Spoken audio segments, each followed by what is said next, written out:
Last class ఎపిసోడ్‌లో మనము vanilla sponge అయితే ఎగ్‌లెస్‌లో చూసాం కదా!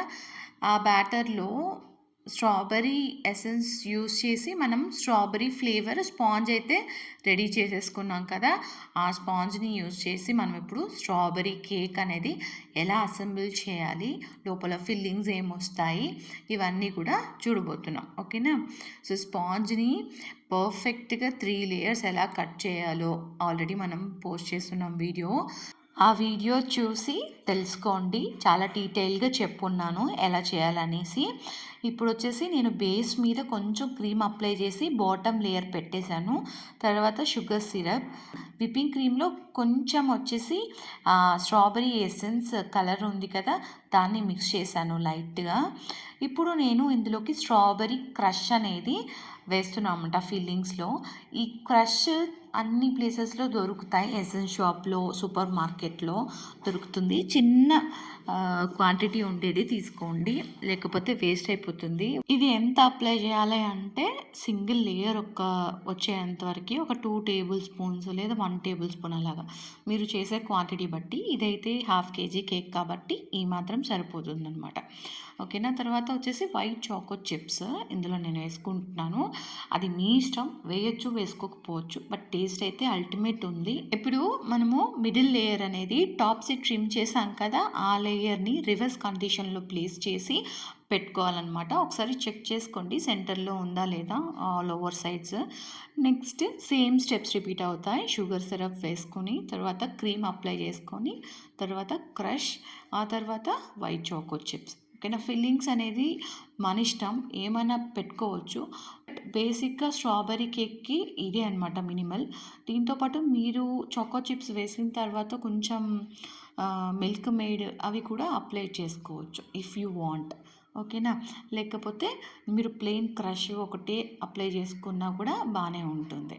ఈరోజు ఈ ఎపిసోడ్తో మనం లెవెల్ 1 అయితే కంప్లీట్ చేయబోతున్నాం. సో, ఇంతవరకు చాలామంది చూస్తున్నారు మన ఛానల్ వీడియోస్, కేక్ కోర్సెస్వి. కానీ లైక్స్ అయితే చాలా తక్కువ వస్తున్నాయండి. ప్లీజ్, మీకోసం ఇంత కష్టపడి చేస్తున్నాం కాబట్టి ఒక చిన్న లైక్, ఒక చిన్న సబ్స్క్రిప్షన్ ఇస్తే నేను చాలా హ్యాపీ ఫీల్ అవుతాను. నెక్స్ట్ వీడియోస్ తీయడానికి కూడా నాకు చాలా ఎంకరేజ్మెంట్ అనేది ఉంటుంది నాకు. సో ప్లీజ్ లైక్ చేయండి అండ్ సబ్స్క్రైబ్ చేసుకోవడం మర్చిపోకండి. అండ్ నెక్స్ట్ ఎపిసోడ్ వచ్చేసి లెవెల్ 2 ఉండిపోతుంది. ఆ లెవెల్ 2లో మనం red velvet, cream cheese frosting, ఆ తర్వాత chocolate ganache, dark chocolate truffles, ఇంకా రస్మలై, ఇలా చాలా రాబోతున్నాయి అన్నమాట. సో నా వీడియోస్ అనేటివి నేను పోస్ట్ చేయగానే మీకు రావాలి అనుకుంటే సబ్స్క్రైబ్ బటన్ పక్కన ఉన్న ఆ బెల్ బటన్ అనేది నోటిఫికేషన్ క్లిక్ చేసుకోండి. ఇలాంటి యూస్ఫుల్ అయ్యే కంటెంట్ మీకు కావాలి అనుకుంటే నోటిఫికేషన్ ఆన్ చేసుకోవడం మంచి విషయమే కదా. ఇప్పుడు మనం క్రమ్ కోట్ అనేది వేసుకుందాము. క్రమ్ కోట్ రఫ్గా మీరు కొంచెం కొంచెం క్రీమ్ తీసుకొని ఇలాగ బ్రెడ్ ఎక్కడా కనిపించకుండా ఓవరాల్గా అప్లై చేసేసుకోండి. రఫ్గా ఒక ప్యాలెట్ నైఫ్తో స్క్రాప్ చేసుకోండి సైడ్స్, టాప్ సైడ్ అంతా కూడా.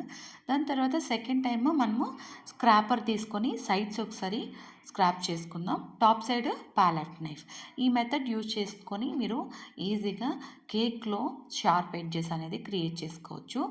మీరు చేస్తున్న కేక్స్కి షార్ప్ ఎడ్జ్ రావట్లేదు అనుకుంటే ఏమేం రీజన్స్ ఉండొచ్చు, ఈ టాపిక్ మీద ఆల్రెడీ మనం ఒక వీడియో తీసున్నాము. ఆ వీడియోని పైన మెన్షన్ చేస్తున్నాను, మీరు వెళ్ళి చూసి తెలుసుకోండి చూడని వాళ్ళు ఎవరన్నా ఉంటే. అండ్ ఇప్పుడు క్రమ్ కోట్ చేసిన తర్వాత ఒక 15 to 20 మినిట్స్ అనేది ఫ్రిడ్జ్లో పెడతామన్నమాట, ఆ క్రమ్ కోట్ అనేది సెట్ అవ్వడానికి. నెక్స్ట్ మనం ఫైనల్ కోటింగ్ అనేది ఫ్రిడ్జ్లో నుంచి బయటికి తీసిన తర్వాత వెంటనే స్టార్ట్ చేసేస్తాము. ఫైనల్ కోటింగ్ కూడా సేమ్ అదే విధంగా రఫ్ మెథడ్లో ప్యాలెట్ నైఫ్తో కొద్దిగా క్రీమ్ తీసుకొని మీరు ఇలా ఓవరాల్ అప్లై చేసుకోవాలి, బ్రెడ్ ఎక్కడ కనపడినట్టు. కొంతమంది కామెంట్స్లో మెసేజ్ పెట్టున్నారు నాకు, ఇలాగా కేక్స్ చేస్తున్నప్పుడు కోటింగ్ ఇచ్చినప్పుడు నాకు సైడ్స్లో బ్రెడ్స్ కనిపిస్తున్నాయి, అని మెసేజ్ చేస్తున్నారు. సో, దానికి రీజన్స్ ఇవే అండి. మీరు సరిగ్గా ఫ్రాస్టింగ్ అనేది అప్లై చేయట్లేదు మీ కేక్స్‌కి. అండ్ లేయర్స్ అనేది కరెక్ట్‌గా పెట్టట్లేదు. సెంటర్‌గా ఈక్వల్ పోర్షన్‌లో మీరు పెట్టినట్లయితే, ఈ స్టెప్స్ అన్ని ఫాలో చేసినట్లయితే మీకు ఆ ప్రాబ్లమ్ అనేది రాదు. సో, మైండ్‌లో పెట్టుకోండి. అలాగా మనం క్రమ్ కోట్ చేసిన తర్వాత ఫైనల్ కోటింగ్ చేసుకున్నాక లాస్ట్‌లో డిజైనింగ్ అనేది చేసుకుంటాం అన్నమాట.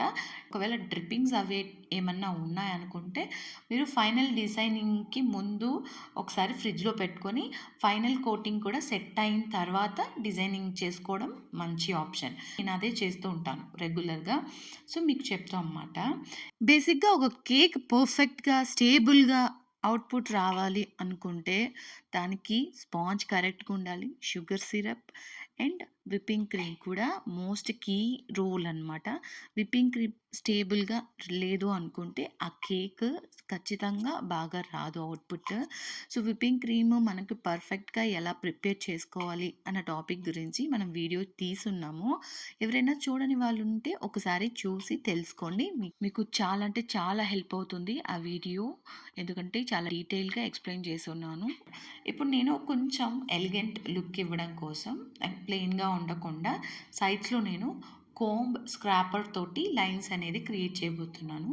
ఈ కోంబ్ స్క్రాపర్‌ని యూజ్ చేసేటప్పుడు చాలా మెల్లిగా, క్లోజ్‌గా వాచ్ చేస్తూ ఒక 2 సర్కిల్స్, ఒక సర్కిల్, 2 సర్కిల్ తిరిగి వచ్చేసిందంటే ఈజీగా మీకు ఆ టెక్స్చర్ అనేది సైడ్స్‌లో క్రియేట్ అయిపోతుంది.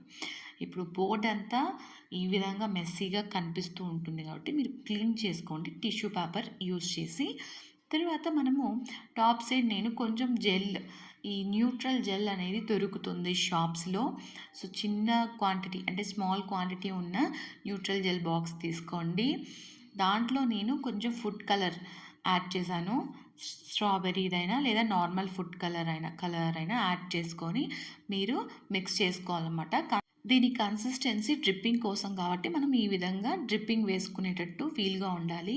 సో, జెల్‌లో కొద్ది కొద్దిగా వాటర్ వేసుకొని మీరు మిక్స్ చేసుకుంటూ ఉండండి. ఎక్కువ వాటర్ వేస్తే అది మనకి రాదు పర్ఫెక్ట్‌గా. సో, ఎలా కన్సిస్టెన్సీ ఉండాలంటే ఈ విధంగా మీరు ఒక డ్రిప్ ఇచ్చినప్పుడు అది సగం దాకా వెళ్ళి ఆగిపోవాలన్నమాట. ఇది గుర్తుపెట్టుకొని ఆ కన్సిస్టెన్సీ వచ్చేంత వరకు మరీ థిక్‌గా ఉండకూడదు, మరీ పల్చగా ఉండకూడదు. చూసి ఒక ఎక్స్పెరిమెంట్ డ్రిప్ ఇచ్చుకొని చూసి మీరు చేసుకోవడం మంచిది. ఓకేనా? తప్పేం లేదు. సో, ఈ విధంగా మిగిలిన ఆ జెల్ అంతా కూడా నేను ఓవరాల్ ర్యాండమ్‌గా ఇలా అప్లై చేసేస్తున్నాను అక్కడక్కడక్కడ. తర్వాత మనం ప్యాలెట్ నైఫ్‌తో మెల్లిగా స్ప్రెడ్ చేసుకుందాం ఈవెన్‌గా. ఇక్కడ కూడా కలర్ షేడ్స్ అనేది డిఫరెన్స్ ఉండకుండా ఈవెన్‌గా మనం ఒకే కలర్ వచ్చేటట్టు ఈజీగా ఈ విధంగా డ్రిప్పింగ్ అయితే ఇచ్చేసుకున్నాం. స్ప్రెడ్ అయితే చేసేసుకున్నాం. ఇప్పుడు నేను నా ఫేవరెట్ N1 నాజిల్ ఒక పైపింగ్ బ్యాగ్‌లో ప్లేస్ చేసుకొని, ఆ మిగిలిన జెల్ ఏదైతే ఉందో దాన్ని కవర్‌లో అక్కడక్కడ, దాని తర్వాత నేను కొంచెం వైట్ క్రీమ్ అనేది మధ్యలో అప్లై చేస్తాను. ఈ విధంగా చేసుకుంటే మీకు షేడ్ బాగుంటుంది. వైట్ అండ్ రెడ్ ఇవి 2 మిక్స్ అయ్యి వస్తుందన్నమాట. మీరు నాజిల్‌తో ఫ్లవర్ వేసినప్పుడు ఫ్లవర్ ఎడ్జెస్‌కి మాత్రం ఆ కలర్ అనేది హైలైట్ అవుతుందనమాట. ఈ విధంగా సింపుల్‌గా మీరు రోసెస్ అనేది క్రియేట్ చేసుకోండి. ఇక్కడ విప్పింగ్ క్రీమ్‌తో మీకు ఏం రాయాలనుకుంటున్నారో కేక్ మీద అది రాసేసుకోవచ్చు ఈజీగా. లేకపోతే నాలాగా ఫాండెంట్ మీద మీరు కలర్‌తో బ్రష్ యూజ్ చేసుకొని నేమ్స్ ఇలాగా రైట్ చేసి కూడా పెట్టేసుకోవచ్చు అనమాట. నేనైతే మ్యాక్సిమం ఇదే మెథడ్ ఫాలో అవుతాను. విప్పింగ్ క్రీమ్‌తో రాయడం అనేది చాలా తక్కువ. ఎందుకంటే చూడటానికి ఈ నేమ్ ప్లేట్ అయితే బాగుంటాయి. అందుకని నేను ఇది యూజ్ చేస్తాను అన్నమాట. ఫైనల్ లుక్ అయితే ఇలా వచ్చింది. ఇందులో ఏమైనా డౌట్స్ ఉంటే కమెంట్స్‌లో అడగడం మర్చిపోకండి.